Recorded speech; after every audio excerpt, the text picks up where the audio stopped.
तो अब देखें एक और जो है वो हम डेरिवेशन को यहाँ पर सॉल्व करेंगे chapter number 3 atomic structure chemistry के। क्वेश्चन जो है इसका बहुत इंपॉर्टेंट है, यानी कि 10 ईयर में भी बहुत दफ़ा आया हुआ है और आगे भी आया हुआ है, 2018 में भी आया हुआ है। अच्छा, क्वेश्चन जो आता है वो आप देख लीजिएगा 10 ईयर के अंदर, वो इसी तरीके से आता है कि derive an expression energy of electron for N orbit. ठीक है, यानी कि हमको एनर्जी की जो है ना कोई इक्वेशन जो है वो हमें जो है वो प्रूफ करके बतानी है, किसके मुताबिक, एन ऑर्बिट के मुताबिक। ठीक है, इसका मतलब बेसिकली ये होता है। तो अब आप जो है लिखना कैसा है, आपको बिल्कुल एज इट इज़ आपको ऐसे लिखना है, डेरिवेशन भी आपको बिल्कुल एज इट इज़ लिखनी है, पूरे पूरे नंबर आपको ऐसे मिल जाएंगे। तो अब आपने जो है वो ज़्यादा जो है वो उसकी हेडिंग लगाई आपने। ठीक है, तो आपने हेडिंग किसकी लगाई, हेडिंग लगाया आपने energy of electron for N orbit, ये आप पूरी हेडिंग लगा देंगे। और ये जो वर्डिंग मैंने पूरी लिखी है बिल्कुल एज इट इज़ लिख देंगे। क्या लिखिए, to determine the energy of electron for N orbit, यानी कि हमें एनर्जी अगर मालूम करनी है किसकी, एन ऑर्बिट की, तो हम क्या करना पड़ेगा, हमें कंसिडर हाइड्रोजन एटम, एक हाइड्रोजन एटम को कंसिडर करना पड़ेगा जो कि कंटेनिंग कर रहा है किसको, ई को, यानी कि इलेक्ट्रॉन को कंटेनिंग कर रहा है। और ये जो है वो रिवॉल्विंग अराउंड द न्यूक्लियस, यानी न्यूक्लियस के अराउंड क्या कर रहा है, रिवॉल्व कर रहा है, मूव कर रहा है। न्यूक्लियस कौन सा है, न्यूक्लियस जेड ई है, जेड ई से शो किया हुआ है, इलेक्ट्रॉन को ई से शो किया हुआ है एट अ डिस्टेंस, और जो डिस्टेंस उसको हमने आर से शो किया हुआ है। सिमिलर बिल्कुल जो हमने पिछले वीडियो में डायग्राम बनाई थी वही आप जो है वो इसके नीचे डायग्राम बना सकते हैं। तो डायग्राम आपको इसके नीचे बनानी है, मैंने जो है वो थोड़ा सा आगे बनाई हुई है, कुछ इस टाइप की डायग्राम बनेगी। ठीक है, ये थोड़ा सा अच्छे से करके बना लिएगा आप, कि ये जो है आपने जो है वो बीच में एक ये पूरा हाइड्रोजन एटम है ना, ये पूरा हाइड्रोजन एटम है, हमने जो है वो उसके बीच को न्यूक्लियस कंसिडर किया जिसको हमने जेड से शो किया। ई जो है वो इलेक्ट्रॉन है जो कि इसके अराउंड मूव कर रहा है, और जो डिस्टेंस पे जो न्यूक्लियस और इलेक्ट्रॉन का जो डिस्टेंस है उसके उस डिस्टेंस को हमने कहा है आर, आर से डिनोट किया, यानी कि रेडियस। ठीक है, तो ये डायग्राम हम वहाँ पहले बना लेंगे। तो अब देखो यहाँ पर आपने क्या किया, अब आपने यहाँ पर किया, since energy of electron is sum of K E N P, जाहिर सी बात है एनर्जी की डेरिवेशन हम सॉल्व कर रहे हैं, तो एनर्जी मालूम करने के लिए हमको जो है वो काइनेटिक एनर्जी और प्लस पोटेंशियल एनर्जी की रिक्वायरमेंट होगी। ठीक है, तो मैं ये बिल्कुल एज इट इज़ हम जो है वो लिखेंगे, और हम जो है वो पहले काइनेटिक एनर्जी की जो है वो डेरिवेशन लाएंगे, उसके बाद पोटेंशियल एनर्जी की डेरिवेशन लाएंगे, और दोनों को जो भी बनेगी हम इसके अंदर पुट कर देंगे। हम अभी फ़िलहाल जो है एनर्जी वाले फार्मूले को हम इक्वेशन 1 का नाम दे देते हैं। अब फॉर के की बात करते हैं, तो फॉर के का फार्मूला ये होता है, आप सबको पता है, इसको हमने इक्वेशन नंबर 2 का नाम दे दिया, क्योंकि अब इसको मज़ीद सॉल्व करने के लिए हमें V2 की वैल्यू चाहिए। तो V2 की वैल्यू हमें पता है किस तरह मालूम की जाती है, हमने नेक्स्ट वीडियो में डिस्कस किया। तो सिंपल हम इसको करके दिखाएंगे कि देखें, फॉर V2 मालूम करने के लिए फॉर सेंट्रीपिटल फोर्स का होना लाजमी है और फॉर सेंट्रीफ्यूगल फोर्स का होना लाजमी है। तो दोनों चीज़ें आपके पास आपको पता है। हमने सेंट्रीपिटल फोर्स हमको पता है कि क्या होती है, सेंट्रीपिटल फोर्स जो होती है वो हमारे पास ZT2 डिवाइड बाई R2 होती है, सेंट्रीफ्यूगल फोर्स जो होती है वो हमारे पास mv²r होती है। तो ये दो चीज़ें हमारे पास एज इट इज़ आ गई। अब क्या करेंगे, अब जो है वो हम जो r को ऊपर ले जाएंगे, इससे जब मल्टीप्लाई करवाने जाएगा तो ये r से r कैंसिल आउट हो जाएगा। अब क्या बचा आपके पास, अब सिंपल m जो है नीचे चला गया तो m नीचे आ गया, v को हमको सेपरेट करना है ना, क्योंकि हमें v की वैल्यू चाहिए, तो v जो है वो अलग हो गया। अब यहाँ सिंपल हम जो अदला बदली कर देंगे, तो अदला बदली करेंगे तो भैया हमारे पास V2 की वैल्यू यहाँ पर आ गई है, और हम इसी V2 को पुट अबव फैक्टर यहाँ पर लिखना लाजमी होता है, क्योंकि आप जो भी कुछ कर रहे हैं यहाँ नीचे लिखेंगे, वरना एग्जामिनर आपके नंबर काट देगा। तो put above expression in equation 1, हम इसको जो है वो नहीं, ये जो है हम जो है वो क्या कहते हैं, इक्वेशन 1 के अंदर नहीं, इक्वेशन 2 के अंदर पुट करेंगे। ठीक है, ये भी गलती आपके सामने हो रही है नोट। तो इक्वेशन नंबर 2 यानी कि इसके अंदर हम जो है वो पुट कर देंगे। अब देखो यहाँ पर इक्वेशन नंबर 2 के अंदर पुट कर दी ये पूरी इक्वेशन, और यहाँ देखो m से m कैंसिल आउट हो गया। अब जो बचा वो क्या बचा, वो बचा भैया यहाँ पर 2r, क्योंकि ज़ाहिर सी बात है 2 जो है वो r से मल्टीप्लाई करेगा तो 2r हो जाएगा, और सिंपल काइनेटिक एनर्जी की जो है वो तीसरी इक्वेशन यहाँ पर आ गई।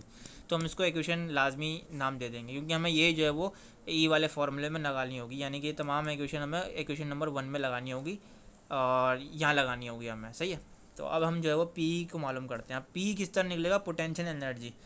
तो इसका जो फार्मूला आया है वो माइनस वर्डन हम लिखेंगे। देखो बेसिकली पोटेंशियल एनर्जी का जो फार्मूला होता है ना, अगर हम फिज़िक्स के लैंग्वेज में बात करें तो वो होता है ये mgh। ठीक है, mgh, क्योंकि हाइट को शो कर रहा होता है ना, तो जब भी कोई भी चीज़ हाइट को शो कर रही होती है तो हम जो है वो उसको पोटेंशियल एनर्जी मान के चलते हैं।